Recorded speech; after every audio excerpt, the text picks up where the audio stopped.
अल्लाह रब्बुल इज़्ज़त ने इस मुबारक सूरत की इब्तदा लफ्ज़ तबारक से फरमाया बरकत वाली है वो ज़ात जिसके कब्ज़ा और इख्तियार में सारा मुल्क है। और इस बात पर पिछले जुम्मतुल मुबारक में मैंने तफसील के साथ गुफ्तगू की थी कि सारी कायनात का हकीकी तौर पर मालिक अल्लाह है और वो अपने फ़ज़ल से कायनात वाले लोगों को कुछ न कुछ हकूमत और मुल्क और बादशाही और सल्तनत और मालो दौलत और इख्तियार अता कर देता है। तो जैसे यहाँ पर शिरक नहीं आता कि अल्लाह ने अपने आप को भी सारे जहाँ का मालिक कहा और बादशाह कहा, और हमारे यहाँ दुनिया में बहुत सारे मुल्कों के बादशाह बने हुए हैं, अगर यहाँ शिरक नहीं है तो फिर जब अल्लाह ताला अपने नबियों को और वलियों को इख्तियार देता है और शाने देता है और कमाल देता है, उनको बयान करने से या मानने से फिर शिरक कहाँ से लाजिम आ जाएगा। जैसे यहाँ पर ये मानते हो ना कि जितना भी मुल्क है और बादशाही है वो अल्लाह की है हकीकी तौर पर, हाँ अल्लाह है जो आगे लोगों को अता करता है, तो इसी तरह जितने इख्तियार हैं, जितनी ताकतें, जितने इल्म और जितनी क़ुव्वतें हैं, इनका हकीकी तौर पर मालिक अल्लाह है।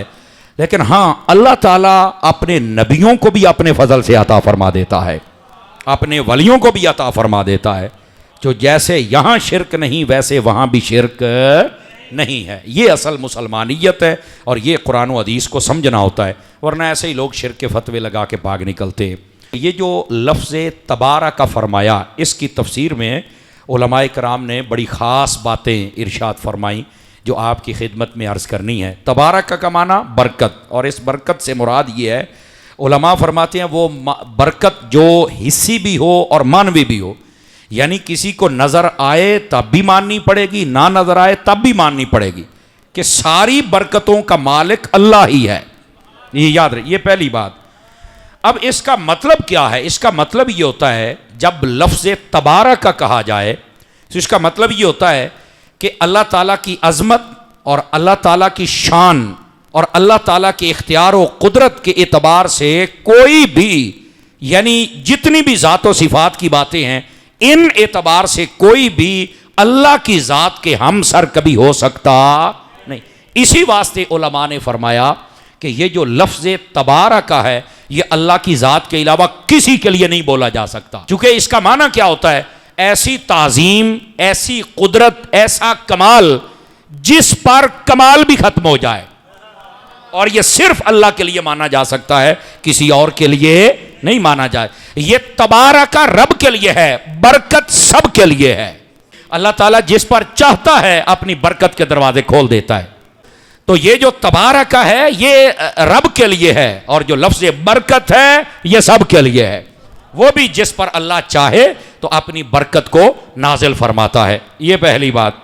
अब दूसरी बात भी बड़ी समझने वाली, उलमा फरमाते हैं ये जो अल्लाह ने फरमाया ना कि बरकत वाली है वो ज़ात जिसके कब्ज़ा इख्तियार में सारा मुल्क है, फरमाया कि इसका एक माना यह भी है कि अल्लाह ताला, अब ये दूसरा माना आ गया जो समझा रहा हूं, यह तफसीर रूहुल बयान में लिखा हुआ है। फरमाया बरकत वाली वो ज़ात है जिसके कब्ज़ा इख्तियार में सारी कायनात की बादशाही है।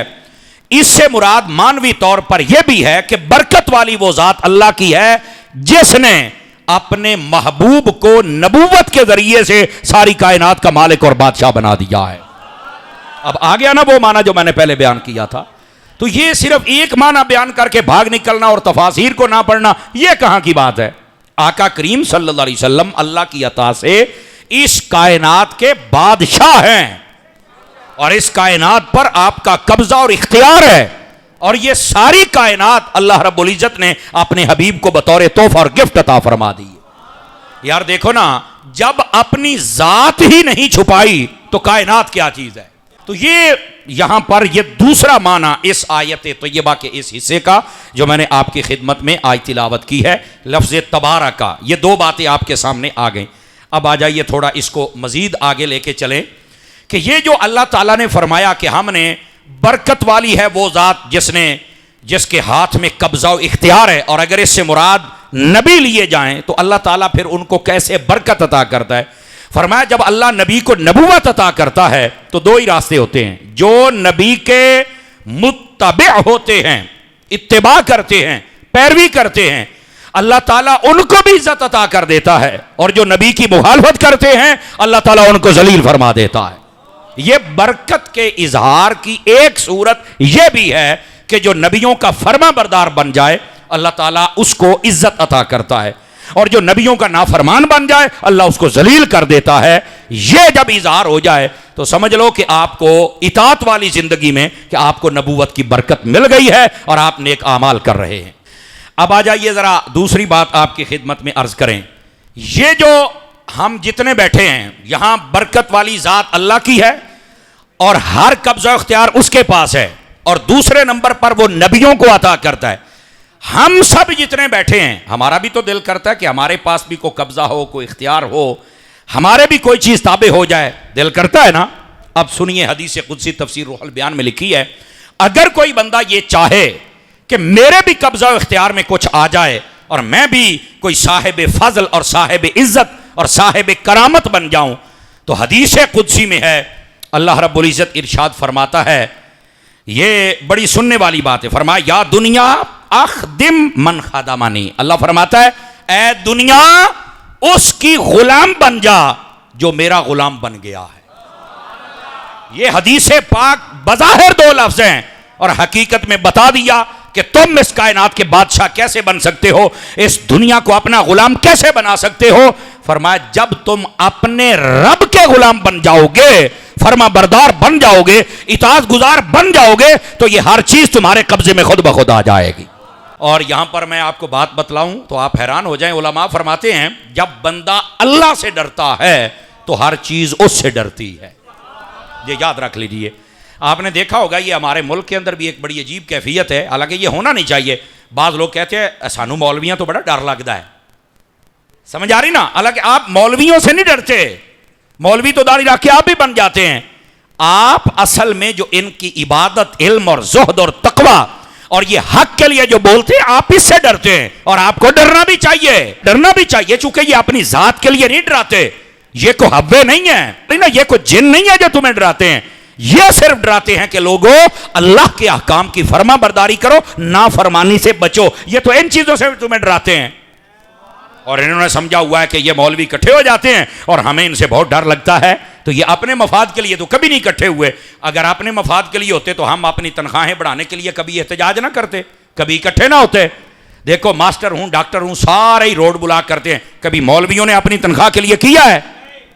बोलो, कभी अपने मफाद के लिए हमने ये कहा सानू मकान नवा बना के दो, साडा मकान छोटा है जी, ऐ साडी तनख्वाह बढ़ा दियो, ये है वो, कभी सुना हो? जब भी अगर मौलवी बोलता भी है तो अपनी जात के लिए नहीं, ये बोलता है या खुदा के लिए या मुस्तफा के लिए।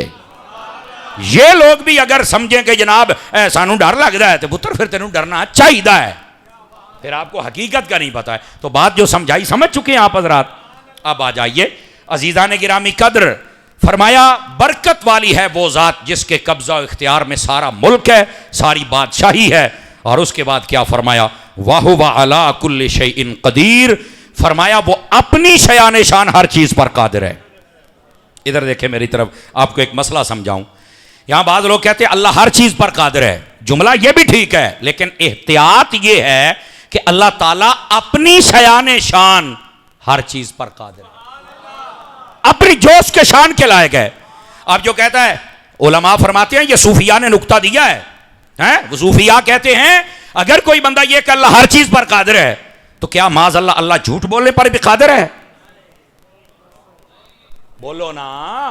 अब ये देखो बारीक बात है, ये जब हम दर्स निजामी करते ना तो ये 7वें साल में बात पढ़ाई जाती है, और मैं तकरीर के 7वें मिनट में आपको समझा रहा हूं। समझ आ रही है? जुमे पढ़ने का ये फायदा होता है। तो ये बातें जो हम 7-7 साल बाद पढ़ते हैं, हम आपको कोशिश करते हैं कि जल्दी में आसानी से समझा दिया जाए। तो मैं बात ये बतला रहा हूं कि यह तर्जमा करना है कि अल्लाह ताला कादिर है हर चीज पर अपनी शयान शान। जो चीजें उसकी शान की लायक नहीं वो उसकी कुदरत में दाखिल ही नहीं, वो उसकी कुदरत में दाखिल ही नहीं, क्योंकि उसकी कुदरत इतनी अरफा वाला है कि जितनी रजील चीजें हैं, घटिया चीजें हैं, उसने उनको अपनी कुदरत के करीब आने दिया ही नहीं है। तो यही तो मसला है, अब ये बड़ी बारीक बात है। आपको पता है, आप कहते हैं ये सुन्नी बरेलवी क्या होता है, ये क्या झगड़े हैं? उन झगड़ों में से एक ये भी है, बरेलवी हजरात का ये अकीदा है कि अल्लाह रब्बुल इज्जत उसकी तरफ झूठ की निस्बत करना या ये कहना अल्लाह झूठ बोल सकता है, ये बंदा दायरा इस्लाम से खारिज हो जाता है। इम्काने किज़्ब का अकीदा रखने वाला भी दायरा इस्लाम से खारिज हो जाता है। पता है आपको इस बात का? नहीं पता था, आज पता चला है। और मेरे अजीज, मेरे भाई और जो दूसरे लोगों से हमारे इख्तलाफात है, उन्होंने लिखा है कि अल्लाह झूठ बोल सकता है। वो कहते हैं वो अल्लाह ही क्या है जो कादिर ना हो। तो फिर मैं कहता हूं क्या अल्लाह शादी करने पर भी कादिर है? तुम्हें शर्म नहीं आती है? और जो चीजें उसकी शयान शान नहीं, उसको कुदरत के साथ तुम डिस्कस नहीं कर सकते। तो भाई ये बात समझा रहा हूं आपको, ये अकीदा है, ये कुदरत के लिए महाल है, ये हो ही नहीं सकता कि उसका ताल्लुक, जैसे अल्लाह ने फरमाया लम यलिद वलम यूलद, ना मैं किसी से पैदा हुआ ना मुझसे को पैदा हुआ, तो उसका तो ताल्लुक ही नहीं, ये महाल है, उसकी कुदरत में ये है ही नहीं। इसी तरह झूठ उसकी कुदरत में है ही नहीं, उसने अपने करीब आने ही नहीं दिया। इसीलिए तो कुरान में हर शय है पर झूठ नहीं है। यह थोड़ा मुश्किल मकाम है, इसलिए आपको मैं समझा रहा हूं। जितनी घटिया और रजील चीजें हैं उनका रब की जात के साथ ताल्लुक है, और जितने घटिया अमाल है अल्लाह रब्बुल इज्जत की जात के लिए महाल है। अल्लाह ने हर चीज को अपनी कुदरत से दूर कर दिया हुआ है। हाँ गिरामी कदर हजरात, जैसे शैतानी अमाल सिर्फ शैतान कर सकता है, ये उसके लिए है, अच्छे की उससे तवक्को नहीं है। और वैसे ही अगर आप रहमान को देखें तो हमारे रहमान से सिर्फ अच्छाई की तवक्को है, बाकी किसी चीज को उसने अपनी जात के करीब आने दिया ही नहीं। तो अल्लाह ताला कुदरत रखता है हर चीज पर, लेकिन अपनी शयाने शान। अब देखिए, अब यहां पर बात बड़ी समझने वाली है। अल्लाह रब्बुल इज्जत की जात से इन चीजों का ताल्लुक नहीं है, लेकिन लोगों में हूं तो उनका मालिक वही है, झूठ के साथ ताल्लुक ही नहीं। लेकिन तुमसे पूछेगा तुमने क्यों झूठ बोला है, समझ आ रही? वो किसी से उससे कोई पैदा नहीं हुआ, लेकिन तुम्हारा सिस्टम सारा ही ऐसे रखा है। और यही तो फर्क है अल्लाह में और हम में। ये एक छोटी सी बात बता रहा हूं, अल्लाह पैदा नहीं होता, अल्लाह ताला हर चीज का मालिक है, मुख्तार है।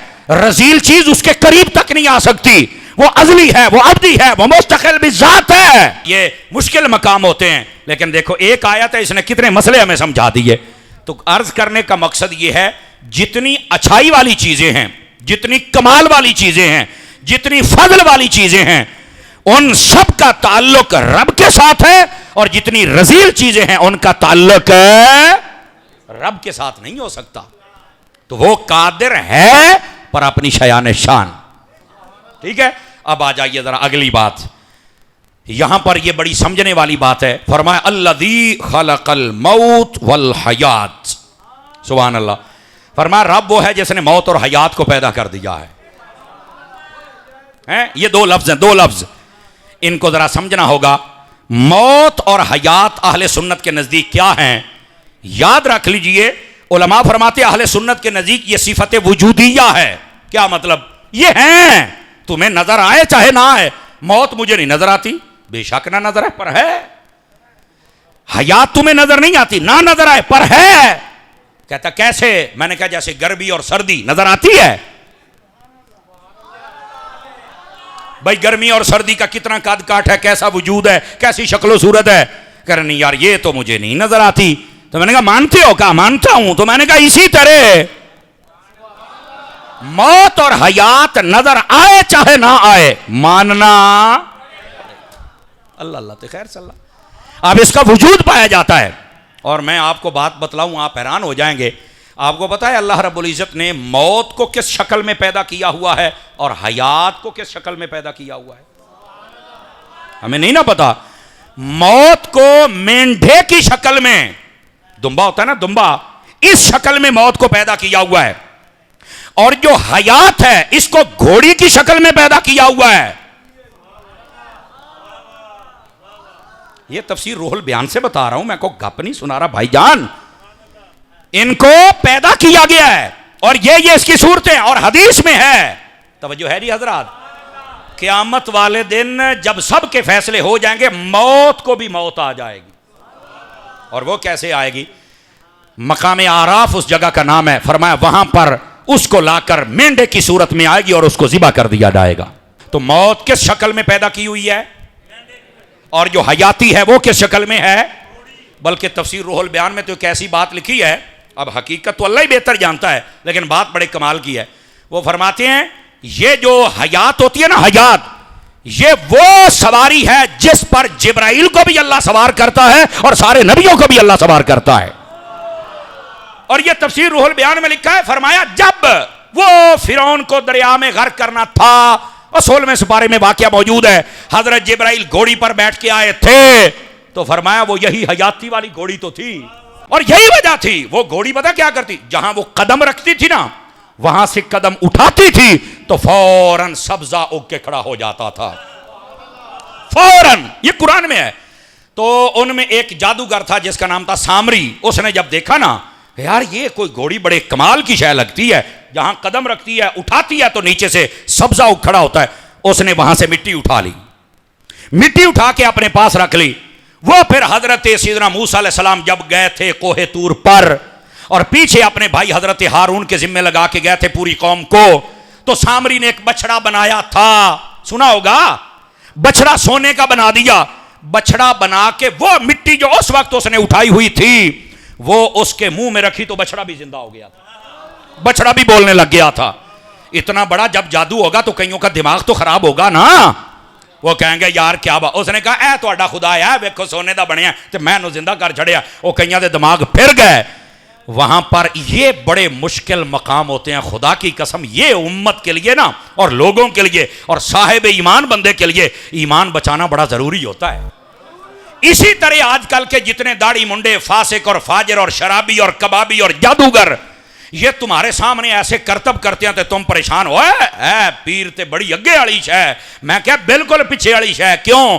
मैं क्या जेड़ा मुसल्ले ते नहीं खलो सकिया, नमाजा नहीं पढ़ सकिया, कुरान नहीं पढ़ सकिया, वो अगे वाला कितों है? वो पीछे वाला है। ये जो इसने करतब सीखे हुए ना, करतब, ये चंद आमाल हैं जो करके बंदा करतब हासिल कर लेता है, जैसे सामरी ने हासिल किया। यही तो हमारे इम्तिहान की जगह होती है कि जादूगरी और शोबदाबाजी को देखकर हम फिर जाते हैं या अपने दीन पर हम साबित और कायम रहते हैं। आपने जिसको देखना है कि यह बंदा कैसा है, यह ना देखें कि इसने जेब में रुमाल डाला, पैसे बना के निकाल दिए, मेरी जेब में पैसे डाले तो उसकी जेब से निकल आए। इतनी बात देख के ये ना कर बंदा बड़ा पहुंचे हुआ है। ए वे वेख्या कर शरीयत का ताबेदार है कि नहीं, क्योंकि जब तक शरीयत की ताबेदारी ना हो बंदा किसी मकाम पर पहुंच सकता ही नहीं। ये मकाम बड़े खास हैं और बड़े समझने वाले हैं मेरे अजीज, मेरे भाई। तो अर्ज करने का मकसद ये, मौत क्या किस शक्ल में है? मेंढे के शक्ल में। और हयात के शक्ल में है। ओ यार बोलो तो सही ना। अल्लाह के बंदो, ये आपके लिए मोती हम चुन के लेके आते हैं ताकि जुमे के जुमे आपकी झोली में कुछ ना कुछ डाल दिया जाए और पूरा हफ्ता फिर खुश रहो। ठीक है, ये है मौत और हयात इस शक्ल में। लेकिन अगली बात सुनिए, आपको पता है सूफिया किसको कहते हैं, मौत क्या है और हयात क्या है? इधर देखिए मेरी तरफ। सूफिया कहते हैं मौत ये है कि बंदा जिंदा होकर भी रब की नाफरमानी करे, ये मौत है, ये मौत है। और जिंदगी क्या है कि जितनी जिंदगी है बंदा अपने मालिक के सिपुर्द कर दे। क्या मतलब? कि सारी जिंदगी में अपनी मर्जियों का मालिक ना रहे, बल्कि अपने मालिक की मर्जी के मुताबिक जिंदगी बसर कर ले। यह बंदे की जिंदगी होती है। हमारे यहां क्या है, अब हम क्या हैं यह फैसला आप खुद फरमा लें। सूफिया कहते हैं बंदा जो जिंदा है और फिर गुनाह कर रहा है, समझ लो मुर्दा फिर रहा है। और बंदा जिंदा है नेकियां कर रहा है, फरमाया ये जिंदा है। ये सूफिया के नजदीक पहला माना। अब जागे तो दूसरा माना भी बताऊं आप हजरात को। दूसरा माना, ये इसको फलसफा भी आप समझ लें। वैसे मौत और हयात पता किस चीज का नाम है? सांस चल रही है तो जिंदा, सांस निकल गई तो मुर्दा। ये हुक्म इसी पर है। लेकिन सूफिया फरमाते हैं जो बंदा गुनाहगार है वो मुर्दे की मिसल है और जो नेकोकार है वो जिंदे की मिसल है। और दूसरा जो माना बयान किया, फरमाते हैं सिर्फ सांसों तक बात नहीं है, अगर फलसफा पढ़ेंगे तो बात और आगे जाएगी कि मौत क्या है और जिंदगी क्या है। कहा वो कैसे? फरमा देखिए कुरान पढ़िए, आपको पता चल जाएगा कि बंदे मार के कब्रों में चले गए और अल्लाह फरमाता है इनको जिंदा कहो। आप कहेंगे ये कहां लिखा हुआ है? भाई दूसरे बारे में है। अल्लाह ने ये नहीं फरमाया वला तक़ूलू लिमन युक़्तलू फ़ी सबीलिल्लाहि अमवात बल अहयाउन, फरमाया जो मेरी राह में शहीद हो जाए कभी मुर्दा ना कहना, ये तो जिंदा है। आप देखो ना, अब कई मुस्कुराने लग पड़े, भी गलती है, बंदा फौत होकर कब्र में चला गया, अल्लाह कहता है जिंदा है, तो साम वाली गाल किधर गई फिर? अब समझ आ रही है। और दूसरी तरफ नबी पाक ने जब कुफारे कुरैश को दावत दी ना इस्लाम की, तो वो बातें नहीं मानते थे, तो आका करीम अलैहिस्सलाम के कल्बे अथर पर गिरा गुजरा। अल्लाह ने फरमाया इन्नका ला तुस्मिउल मौता, फरमाया हबीब ए मुर्दे ए नहीं सुनेंगे, ए मुर्दे ने। अब बंदे चल रहे थे, जिंदा थे, सांसें ले रहे थे, और अल्लाह फरमाता मुर्दे। तो देखिए ना, अब आपका इंटरेस्ट बढ़ रहा है कि यार गलती है। देखो सांसें चलने ना चलने का नाम मौत है, हुक्म इसी पर है। लेकिन सूफिया के नजदीक माना क्या है कि जो गुनाह करता है वो मुर्दा है और जो नेकियां करता है वो जिंदा है। लेकिन वो फरमाते हैं उराफा इससे भी अगला कदम उठाते हैं, वो कहते हैं जनाबे मन बात ये है बंदे मर के कब्रों में चले गए, रब ने कहा जिंदा कहो, और बंदे जिंदा थे, रब ने कहा मुर्दा कहो। तो अब मौत और जिंदगी का क्या फलसफा? कह रहा यार ऐ तो मैनू कोई नहीं पता, तो मैं क्या पता होंदा तो सुननी ना होंदा। ये मसला समझो। अब शहीद मर के कब्रों में है, फिर भी कहा जिंदा कहो, और काफिर दुनिया में चल रहे हैं, फरमाया ये मुर्दे हैं। अब ओराफा कहते हैं, औलिया कहते हैं, सूफिया कहते हैं, और पंजाबी चा खत मेरे बाबे कहते ने। किसी का बाबा प्यो होएगा तो उन्हें समझ आएगी ना, समझ आ रही है। अब क्या कहते हैं ये बुजुर्ग? वो फरमाते हो तुहानू ये नहीं पता, असल मतलब ये है अब तुम्हें तलाश करना पड़ेगा कि हकीकत में मौत और जिंदगी किस चीज का नाम है। क्या चीज थी जिसने शहीद को कब्र में जाके भी मरने नहीं दिया, और क्या चीज थी जिसने काफिर को जिंदा रहते भी मार डाला? अब ये चीज तलाश करनी पड़ेगी।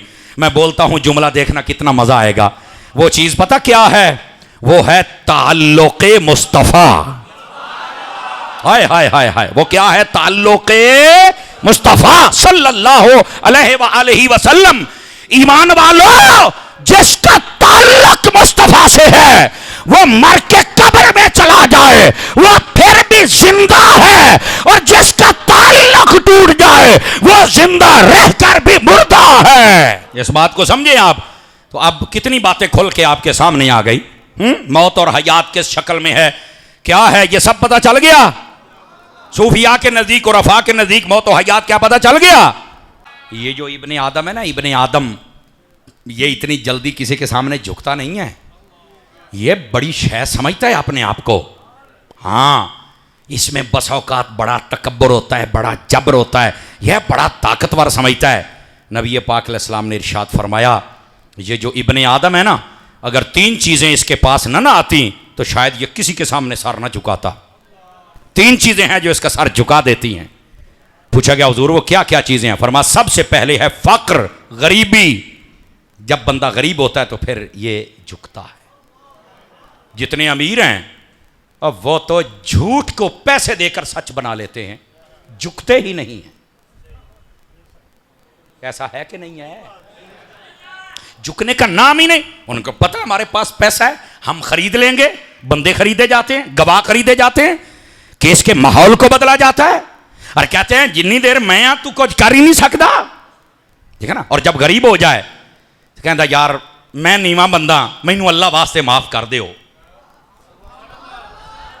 आपने तवज्जो नहीं फरमाई। और यहां मेरी बात को सुनना, एक माना यह है और एक माना यह है, जो अमीर होता है ना, यकीन करो अल्लाह मुझे मुआफ फरमाए, ये जिनको अल्लाह तौफीक देता है सुभान अल्लाह, ये तो बस औकात बेचारे मस्जिद में नहीं आ सकते, नमाजें नहीं पढ़ सकते।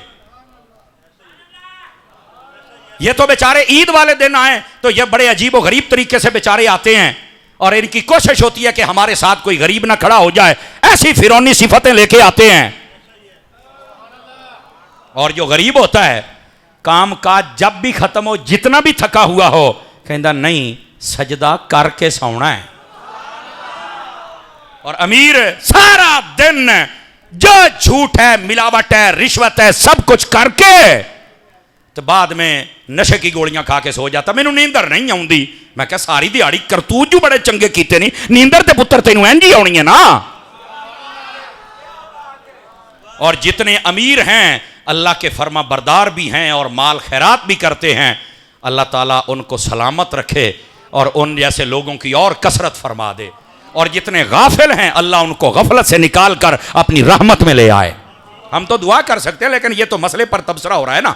बस औकात कमेंटों के अंदर शुरू हो जाते हैं, ले तू साढ़े खिलाफ हो गया है। मैं क्या, मैं हर चवड़ के खिलाफ हाँ। अब ये पहली बात कि अगर फाकर ना आता तो ये कभी ना झुकता, ठीक है। लेकिन याद रखना, मैं अक्सर कहता हूं बंदे के पास मालो दौलत हो और तबीयत हो फिरौन जैसी, शद्दाद जैसी, कारून जैसी, नमरूद जैसी, यजीद जैसी, तो लानत है ऐसी दौलत पर। और अगर दौलत हो और तबीयत हो उस्मान गनी जैसी, हजरत अबू बकर उमर जैसी और मौला अली शेर खुदा जैसी, तो फिर तो क्या ही बात है ना जी, है। तो अपनी अपनी तबीयत का फर्क होता है। पहली बात, अगर फाकर ना होता तो ये कभी ना झुकता। अब दूसरी बात, आका करीम अलैहिस्सलाम ने इरशाद फरमाया, अगर इब्ने आदम को मर्ज ना लगता, ये हमेशा तंदुरुस्त और तवाना और तकड़ा रहता, तो ये कभी किसी के सामने ना झुकता। ये तो ये कहता है मैं ईंट का जवाब पत्थर से देता हूं, कदी ईट का जवाब फुल दे नाल भी दे ले। और मैं आपको बताऊं ईंट का जवाब पत्थर से कब देना होता है। ये अपने बहनों भाइयों के लिए मसला नहीं है, ये अपनी जातियात के लिए मसला नहीं है, ये अपने मोहल्ले और इलाके के लिए मसला नहीं है कि ईंट का जवाब पत्थर से देंगे। ये पता किसके लिए है? ये जब कोई दुश्मन खुदा व मुस्तफा आ जाए और दुश्मन सहाबा व अहले बैत आ जाए, तो उसको कहो कि तू अगर ईंट लगाएगा तो हम पत्थर मारेंगे। वहां ये मसला है। वहां पर चुप करके बैठे रहते हैं, नहीं जेड़ा जिथे लगा लगा ही रहे और अपनी गल आवे तो जनाब राह डक दिंदा, मैं इंज कर दियांगा, मैं इंज कर दियांगा। बंदे दे पुत्रा तेनू पता ही कोई नहीं, तवज्जो नहीं फरमा रहे आप हजरात। तो हमने अप्लाई जहां करना है, हमें पता ही कोई नहीं इस मसले का कि ईंट का जवाब पत्थर से कहां देना चाहिए। हजरत फारूक आजम के पास वो बंदा आया नहीं था, मुनाफिक, जिसने फैसला करवाया नबी पाक अलैहिस्सलाम से। तो नबी पाक ने यहूदी के हक में कर दिया। अब वो आ गया हजरत उमर के पास और कहता जी तुसी फैसला करो, नबी पाक अल्लाह मैनू पसंद कोई नहीं। तुमने आख्या अच्छा, आपने फरमाया हुणे कर लेने। चुकी तलवार ते दो टोटे कर दिते, आई जवाब इट दा पत्थर दे नाल, जो मुस्तफा का नहीं वो हमारा भी। तो मैं अर्ज ये कर रहा हूं, आका करीम ने फरमाया अगर इब्ने आदम के पास तीन चीजें ना होती तो कभी ना झुकता। पहला फक्र, दूसरा मर्ज। हाँ, जब ये बीमार हो जाता है तो फिर झुक जाता है। फिर अल्लाह अल्लाह मुझे माफी दे दे, अल्लाह मैं कुछ नहीं, हुण तू ही तू है। ऐसे ही होता है ना। हाँ, वैसे बीमारी को भी बुरा नहीं कहना चाहिए, ये बंदे के गुनाह झाड़ने के लिए आती है, दर्जे बुलंद करने के लिए आती है। लेकिन बसा औकात बीमारी, ये जो लोगों का खून चूसा होता है ना, ये उनकी बद्दुआओं की सूरत में भी आती है। गरीबों का जो बहनों भाइयों का माल खाते हो ना, ये उनकी बद्दुआएं भी होती हैं। निरा ये ना कहा करके मेरे गुनाह माफ हो रहे हैं, ए होर तैनू वेलने च दिता जा रहा है। इत्थे भी रगड़ हो ते कब्रो हशर दे विच भी रगड़ हो। खुदा के बंदे, इसलिए डरा कर अल्लाह की रहमत से, अल्लाह के गजब से डरा कर अल्लाह की रहमत के करीब आने की कोशिश कर। ये दूसरी बात है। तो मर्ज बंदे को झुका देता है। मर्ज, बंदा थोड़ा सा बीमार भी हो जाए ना तो बंदा नहीं लड़ता, तकड़ा होवे ऐसे ही मोटरसाइकिल की ब्रेक मार के लड़ना शुरू कर देता है। और बीमार हो तो कहता जा यार तू डाडा सही। ऐसे कहते हो कि नहीं कहते? तो पता मेरे को होना कोई। तो हुजूर ने फरमाया इब्ने आदम के पास ये तीन चीजें जब आती हैं तो ये नीचा होता है, वरना ना होता। और तीसरी चीज क्या है? फरमाया मौत। अगर इब्ने आदम को मौत ना आती तो ये किसी के सामने न झुकता। ये मौत है जिसने इब्ने आदम को झुका के रख दिया है। और मौत, इसने कहा था पहले दिन, ओ लोगों मैं शहरों को उजाड़ के रख देने वाली हूं, मैं कब्रिस्तानों को आबाद कर देने वाली हूं, मैं मां बाप को अपनी औलाद से जुदा कर देने वाली हूं और औलाद को अपनी मां बाप की गोद से निकाल देने वाली हूं, मैं मियां बीवी को जुदा करने वाली हूं, मैं महबूबों को जुदा करने वाली हूं, मैं दुश्मनों को भी जुदा कर देती हूं, यहां तक कि मैं हर चीज खत्म कर देती हूं और कब्र को आबाद करके रख देती। यह मौत ने पहले दिन कहा था। मेरे दोस्त, मौत को जायका कहा गया है। मुफ्ती अहमद यार खान नईमी ने कमाल कर दिया। वो फरमाते हैं अल्लाह के बंदे, जायका दो तरह का होता है, या मीठा या कड़वा। दुआ किया करो अल्लाह हमें मीठा जायका मौत का अता फरमा दे। तो फरमा वो कैसे मिल सकता है? मीठे जायके कैसे पता चलेगा? हमारे मुंह में कोई लड्डू डालेगा, शक्कर डालेगा तब पता चलेगा? फरमाया नहीं। क्या उसकी निशानियां हैं? फरमाया जब तुम सजदे में मरोगे ना तो ये मीठा जायका है, जब रोजे की हालत में मरोगे ना तो मीठा जायका है, जब सहाबा और अहले बैत का अदब करके मरोगे ना तो ये मीठा जायका है, जब मां बाप के अदब रहोगे, मिलावट ना करोगे, धोखे ना करोगे, फरार नहीं करोगे तो ये मीठा जायका होगा। और इससे भी मीठा लेना चाहो तो दुआ किया करो या मक्के मौत आ जाए या मदीने गुंबद खदरा के सामने आ जाए। है मीठा जायका। और कड़वा जायका, डाका मारता मारा गया, बदकारी करते मारा गया, शराब पीता शराब पीती मर गया, नाफरमान था मर गया, मां बाप नाराज है मर गया। समझ आ रही है? गंदी मौत मर गया। वहां शादी नहीं हुई, यहां नहीं हुई, खादियां जहर दियां गोलियां ते हराम मौत मर गया। ये कड़वा जायका है। दुआ करें अल्लाह हमें मीठा जायका अता फरमाए। ये हम सब के लिए बहुत जरूरी है। और आगे बात फरमाया हमने ये मौत और हयात जो अता की है हम जांचें, और इसका आसान माना है हम आजमाएं कि तुम में से कौन है जो अच्छे अमल करता है अपने रब की रजा के लिए। तो यहां से उन लोगों को भी समझना चाहिए जो अच्छे आमाल को कोई कदर और वक़ात नहीं देते। अच्छे आमाल किया कीजिए, अच्छे आमाल ये क़यामत वाले दिन तुलेंगे और इनके सदक़े में तुम्हारे दर्जे बुलंद होंगे, और ये अच्छे आमाल हमें करने चाहिए। सूफिया से पूछा गया अच्छे आमाल में सबसे बेहतरीन चीज क्या है? फरमाया 5 वक्त की नमाज, ये सबसे अच्छी चीज है। और आगे क्या फरमाया? फरमाया जो 5 वक्त की नमाज शुरू कर दे अल्लाह उसके दिल पर तजल्ली डालता है, फिर पर्दे उठ जाते हैं, फिर वो 5 नहीं पढ़ता, तहज्जुद भी पढ़ता है, फिर वो सिर्फ 5 नहीं पढ़ता, वो साथ में इशराक व चाच भी पढ़ता है, वो नवाफिल भी पढ़ता है, वो अवाबीन भी पढ़ता है। और फिर फरमाया सिर्फ यहां तक नहीं, जब रात लोग सो जाते हैं वो उठ के खड़ा हो जाता है मुसल्ले पर। और ये हदीसों में भी है जब लोग सोए हुए हों और बंदा उठ के रब की इबादत करे अल्लाह उसे कभी मरने देता ही नहीं है। इसका क्या मतलब है? उसका किरदार, उसका नाम, उसकी सोच, उसकी फिक्र, उसका अकीदा, उसका नाम यह जिंदा रह जाएगा। समझ आ रही है हजरात? तो अच्छे अमाल किया कीजिए। ये जो अच्छे अमाल की तरफ नहीं ना, कई बंदे आजकल तो खुदा की कसम ऐसा माहौल आ गया, अल्लाह हमें महफूज फरमाए हर फितने से। कई पीर ऐसे आ गए जो आके कहते हैं बा मेरे मुरीद हो जाओ, ना दाड़ी दी तो लोड़ है ना नमाज आदि आप उत्ते पढ़ेंगे मैं जो। हाँ ऐसे है ना जी, ये माहौल में कैसे गंदे लोग आ गए। भाईजान ऐसे गंदे लोगों से बच जाइए। अल्लाह दी कसम चुक के कहना है तेनू कदी जन्नत च ना लेके जा सकणगे जब तक ये तौबा करके शरीयत के रास्ते पर आके तुम्हें तौबा ना करवा लें, वरना ये नहीं, ये ड्रामेबाज है सारे, भंगी चरसी नशई। ये हमारा दीन भंग और चरस और नशे के साथ किस तरह ताल्लुक ही नहीं है। हमारे मजहब में तो ये हराम है। हमारे मजहब में वुजू है, मुसल्ला है, सजदा है, तिलावत है, नमाज है, क़याम है, रुकू है, सलाम है। ये हमारे मजहब में है। जो हमारे मजहब में है उससे तो पीछे ना भागो। तो कैसे लोग आ गए जी मैं आज छड्डो परे जी नमाज की लोड़ ही कोई नहीं, तू बस धमाल पाया कर ते तू बस कवाली सुनिया कर, बस ला देने ढोलों दे मगर और कुट्टो। इनको ये तो कह सकता था ना कि तिलावत कर तू जन्नत में जाएगा। इमाम हुसैन ने नेज़े पे चढ़ के किया कि नहीं की है? ये कौन है रोकने वाला यार? कवाली की भी शरायत है, शरायत के अलावा तो उसका भी जवाज की सूरत ही नहीं बन सकती यार। तो मैं जो बात कह रहा हूं इस बात को समझने की कोशिश कीजिए और अपनी इस्लाह कीजिए। ये अच्छे आमाल हमारे लिए बड़े जरूरी हैं भाईजान। अच्छे अमाल को आज कुछ नहीं समझा जा रहा, बल्कि मैं हदीस सुनाऊं, अगर आप जाग रहे हैं तो सुनाऊं। नबी पाक ने फरमाया, बंदा मोमिन जब मर के कब्र में जाता है, सवालों जवाब होते हैं, कामयाब हो जाता है, सारे चले जाते हैं, उसकी कब्र में एक नूरानी चेहरे वाला बुजुर्ग आ जाता है। हदीस शरीफ है।